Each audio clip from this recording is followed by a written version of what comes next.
하나님 말씀은 요한복음 19장 19절에서 27절 말씀이 되겠습니다.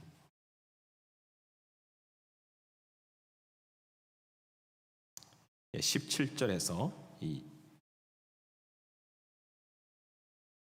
27절까지 17절부터 읽겠습니다.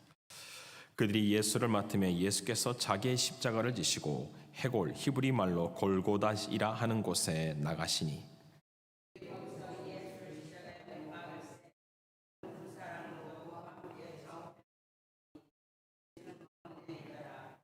빌라도가 패를 써서 십자가 위에 붙이니 나사렛 예수 유대인의 왕이라 기록되었더라. 예수께서 못 박히신 곳이 성에서 가까운 거로 많은 유대인이 이 패를 읽는데 히브리와 로마와 헬라의 말로 기록되었더라. 유대인의 대제사장들이 빌라도에게 이르되 유대인의 왕이라 쓰지 말고 자칭 유대인의 왕이라 쓰라 하니 빌라도가 대답하되 내가 쓸 것을 썼다 하니라.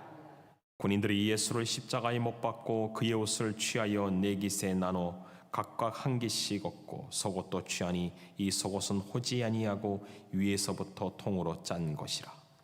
군인이 서로 말하되 이것을 찢지 말고 누가 얻나 제비 뽑자 하니 이는 성경에 그들이 내 옷을 나누고 내 옷을 제비 뽑나이다 한 것을 응하게 하려 함이더라. 군인들은 이러한 일을 하고 예수의 십자가 곁에는 그의 어머니와 이모와 글로바의 아내 마리아와 막달라 마리아가 섰는지라. 예수께서 자기 어머니와 사랑하시는 제자가 곁에 서 있는 것을 보시고 자기 어머니께 말씀하시되 여자여 보소서 아들이니이다 하시고 같이 읽습니다. 또 그 제자에게 이르시되 보라 내 어머니라 하신대 그때부터 그 제자가 자기 집에 모시니라. 아멘.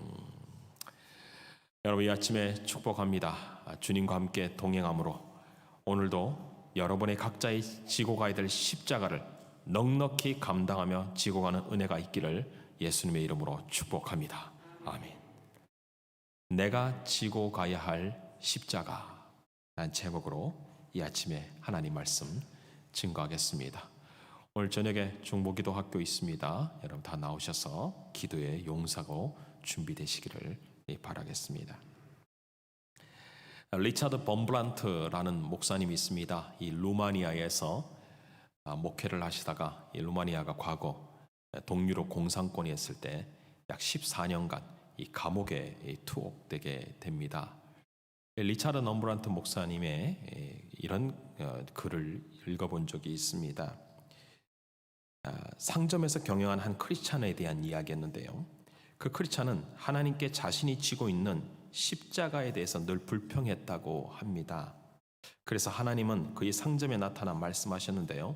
그럼 네가 원하는 십자가를 마음대로 한번 가져가 보아라. 그는 자세히 들여다보며 이것저것을 골랐습니다. 한 십자가는 매우 아름다운 금 십자가였습니다. 하지만 너무나 무거웠어요. 다른 것은 가볍긴 한데 표면이 너무 거칠었고 어떤 것은 모양이 좀 특이하여 어깨에 상처 입히기 쉬워 들고 지고 갈 수도 없었습니다. 이것저것 고르는 끝에 그는 방 구석에 자기에게 가장 잘 맞는 것 같은 십자가 하나를 골랐는데 하나님이 이때 그에게 이렇게 말씀하셨대요. 자세히 보아라. 그것은 바로 너가 원했던 너가 평소 때 지고 가야 할 십자가란다. 그렇죠. 이 각자가 져야 될 십자가가 참으로 다릅니다. 오늘 본문은 예수님이 지고 가야 할 그리고 예수님이 가지고 가셔야 될 십자가를 통하여 우리가 각자 지고 가야 할 십자가가 무엇인지를 알려주십니다. 이 첫째로 내가 지고 가야 할 십자가가 각자에게 있다는 사실이죠. 자, 17절을 다시 한번 읽어보겠습니다. 그들이 예수를 맡으며 예수께서 자기의 십자가를 지시고 해골 히브리 말고 골고다시라 하는 곳에 나가시니 이 골고다라는 단어는 이 아람어로 이 골구타라는 것을 헬라어로 음역을 해서 이 골고다라고 발음을 한 것입니다. 학자들은 이 골고다가 해골 같은 모양을 가지고 있는 언덕이다라고 해서 그렇게 부른다고 합니다. 이 골고다를 보통 갈보리라고 번역을 하기도 하는데요. 이 해골이란 뜻의 이 헬라어 크라니온을 번역한 라틴어 때문입니다. 그래서 골고다, 갈보리, 이것은 같은 의미를 이야기할 수 있겠습니다. 해골이란 뜻이죠. 해골이라 부르는 그곳에 과거에는 이 채석장이었는데 이곳에서 죄수들을 사형을 집행하다 보니까 그 동산의 디자인도 비슷하고 그리고 사람도 죽고 거기서 없어지는 것을 보면서 사람들은 그곳을 골고다라고 계속 부른 것 같습니다.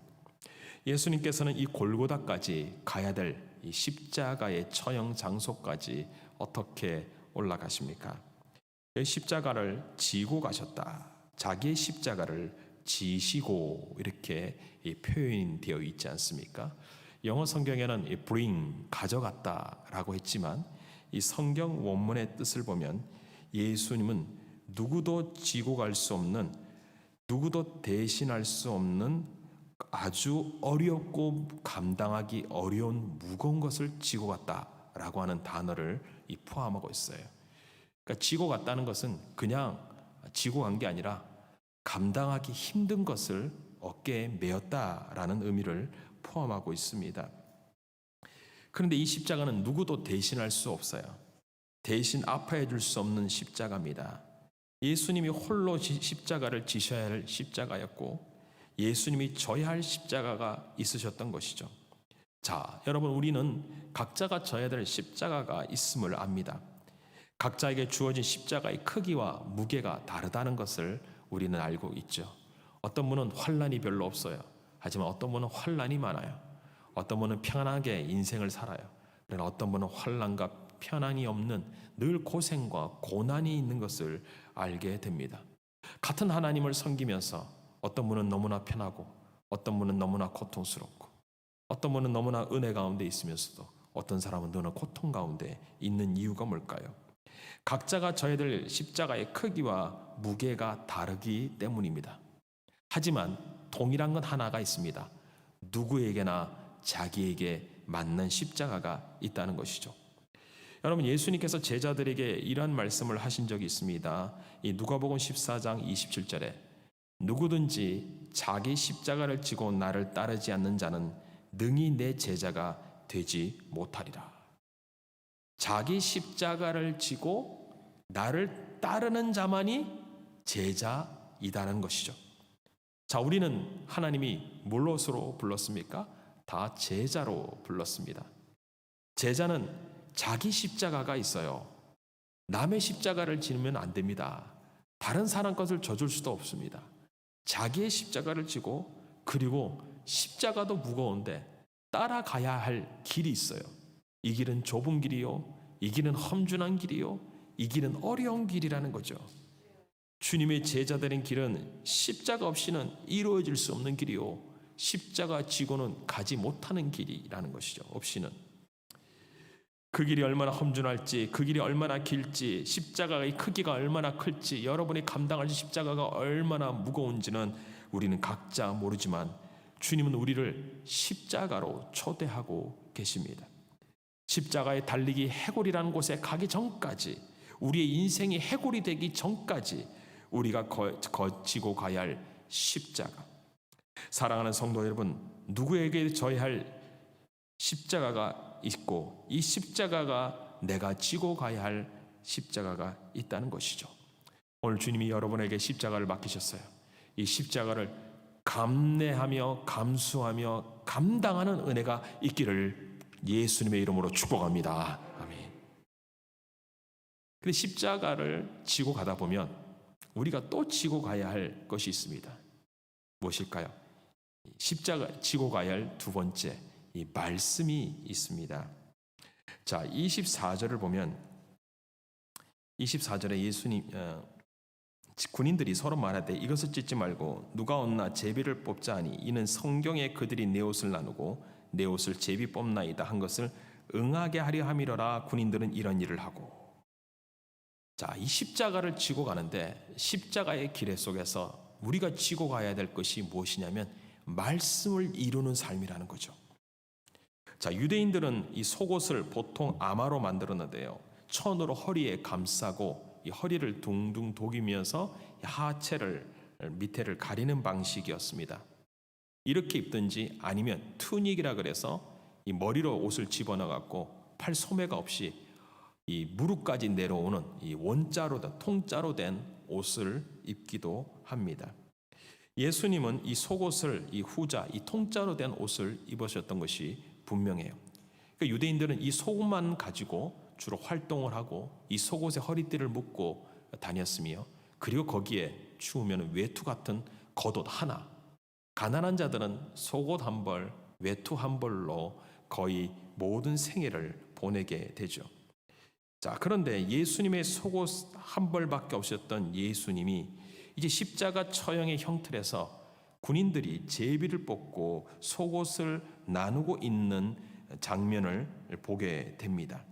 이것은 뭘까요? 죽은 후에 옷을 벗겨서 그 옷을 나누는 의미가 아니죠. 이미 예수님은 옷이 다 벗겨지고 예수님은 수치를 지금 당하고 있는 장면입니다. 우리가 보통 보면 십자가에 예수님이 이 하체를 이렇게 천으로 허리를 묶고 이 하체를 가리는 식으로의 속옷을 입었다라고 생각하지만, 예수님은 투닉을 입으신 게 분명합니다. 한 통짜로 된 옷을 입었다라고, 통으로 짠 것이니 이렇게 돼 있잖아요. 23절에. 그러니까 이 말은 뭐냐면 예수님은 이 속옷을 벗겨져서 아무것도 입지 않았어요. 그게 십자가예요.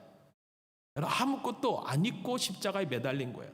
내가 보고 있는 여러 조각상의 하체를 가리고 있는 것은 실제가 아니고 오히려 아무것도 없이 벌거벗겨진 부끄러움에, 어떻게 보면 예수님이 참 그 위대하신 하나님이 너무나 우리에게 보기 민망할 정도의 십자가를 지고 가셨다는 것이죠. 자, 만왕의 왕이신 주께서 우리를 구원하시려 왜 이렇게 하고 계십니까? 그냥 돌아가시면 되지, 단칼에 죽으시면 되지, 그냥 사라지시면 되시지, 왜 이런 수치와 고난을 받으셨나요? 여러분, 십자가에 못 박히면 되지만 왜 십자가를 지고 가는 순환이 있습니까? 십자가에 매달리는 죽음만 있는 게 아니라 십자가를 지고 가는 순환과 고난이 왜 예수님께 있냐는 거예요. 그 이유가 무엇입니까? 그것은 말씀을 응하게 하기 위한 생애를 사셨기 때문이에요. 여러분, 말씀을 이루는 것은 멋있고 화려한 불꽃놀이가 아닙니다. 어둡고 아무것도 없는 사막과 같고 동굴과도 같습니다. 말씀을 이루기 위하여 여러분, 나의 부끄러움마저도 하나님은 사용하십니다. 나의 자존심, 내 체면이 구겨질 때도 있어요. 여러분, 전도 한번 해보세요. 세상 사람들이 우리를 조롱할 수도 있고요, 사람에게 침뱉음을 당할 수도 있고요, 세상 사람이 이해하지 못할 수도 있습니다. 우리가 힘들고 괴로워할 순간도 찾아와요. 예수님 믿는 것 때문에 사람들에게 모욕도 당합니다. 말씀을 이루는 삶이란 때로는 자존심이 깎이고 수모와 수치를 당할 수 있는 길이에요. 그래서 십자가의 길입니다. 말씀을 이루기 위하여 예수님이 수치를 감당하셨다면, 사랑하는 여러분, 나는 말씀을 이루기 위하여 그리스도의 복음을 전파하는데 부끄러운 일을 당하는 것을 너무나 힘들어 하십니까? 예수님 믿는 것 때문에 세상 사람들의 손가락질과 조롱을 당하는 것에 괴로워하십니까? 아닙니다. 여러분, 하나님의 말씀만 이루어진다면 그것쯤이야 감내하셔야 돼. 그것쯤이야 이겨내야 할 줄, 여러분, 그런 믿음을 가지시기를 축복합니다. 예수님이 이루어진다는데, 예수님이 드러난다는데, 그리스도의 복음이 증거된다는데 나의 수치쯤이야. 내 명예 좀 깎이고 다른 사람이 나를 좀 무시해도, 못 본 채 하고 나를 깎아내려도, 바로 이것이 말씀을 이루는 내가 지고 가야 할 십자가입니다. 마지막으로 내가 지고 가야 할 십자가가 또 하나 있습니다. 그것은 내가 지고 가야 할 사람이요 가족입니다. 자, 예수님은 십자가 상에서 마지막 예수님이 가족들을 부탁하는데 특히 그분의 어머니를 부탁하고 있습니다. 26절에 보니까 예수께서 자기 어머니와 사랑하신 제자가 곁에 서 있는 것을 보시고 자기 어머니에게 말씀하시되 여자여 보소서 아들이다 하시고 또 그 제자에게 이르시되 보라 내 어머니라 하신데 그때부터 그 제자가 자기 집에 모시니라. 예수님은 마지막 순간까지 몇 명의 여인과 요한이 함께하고 있었습니다. 예수님은 돌아가시기 직전까지 본인이 책임져야 할 사명을 잊지 않았어요. 그분은 하나님의 아들이에요. 육신의 부모는 별로 중요하지 않으리라 저는 생각이 듭니다. 하지만 예수님은 본인이 지고 갈 십자가 사명도 중요하지만 마지막 남겨질 자신의 육신의 어머니를 잃어버리지 않고 있습니다.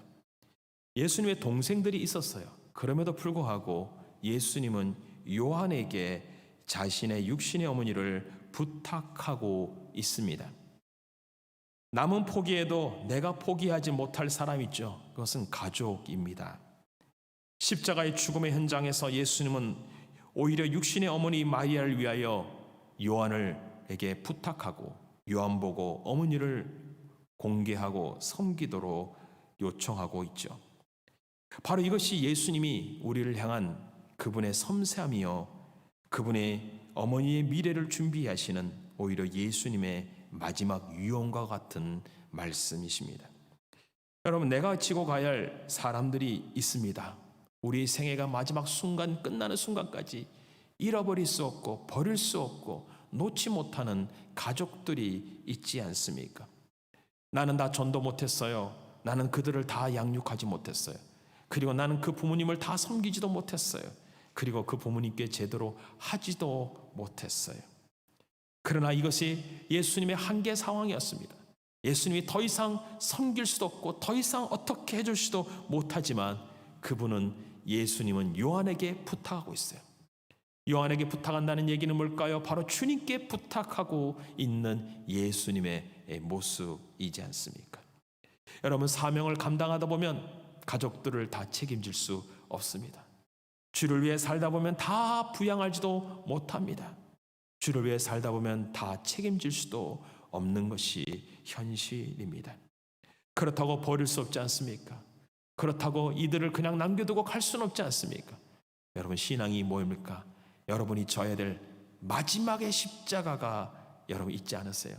구원받지 못한 우리의 자녀, 교회 나오지 않는 우리의 손자 손녀들, 그리고 내가 하나님께 맡겨야 될 우리의 부모님들, 오늘 주님께 부탁해야 될 나가 져야 가야 할, 지고 가야 할 나의 십자가, 나의 짐입니다. 얼마나 이 짐이 너무 많으세요? 사명의 짐, 말씀을 이루게 한 짐, 그리고 나가 지고 가야 할 가족들의 짐. 하지만 주님은 이 모든 무거운 짐을 십자가에 지고 가시고 다 십자가에서 이루셨습니다. 그런 점에서 여러분, 이 아침에 우리의 짐을 져주시는 주님이 계시다는 것 아시겠습니까? 그분은 우리를 고생케 하시고 고난을 주시고자 하신 것이 아니라 그분이 지고 가신 그 십자가에서 이 모든 짐이 풀리게 돼요. 수고하고 무거운 짐 진다더라 다 내게로 오라, 내가 너희를 쉬게 하리라. 오늘 여러분이 지고 가야 될 이 짐을 십자가 앞에 내려놓으십시오. 시편 68편 19절에 날마다 우리의 짐을 지시는 주 곧 우리 구원이신 하나님을 찬송하리로다. 오늘 여러분이 지고 가야 될 이 짐의 십자가를 주님께 맡기심으로 오늘도 넉넉하게 주님과 함께 십자가의 길을 걸어가는 모든 성도 여러분이 되시기를 예수님의 이름으로 축복합니다. 아멘. 주님 이름으로 자유롭게 기도하다 돌아가시겠습니다.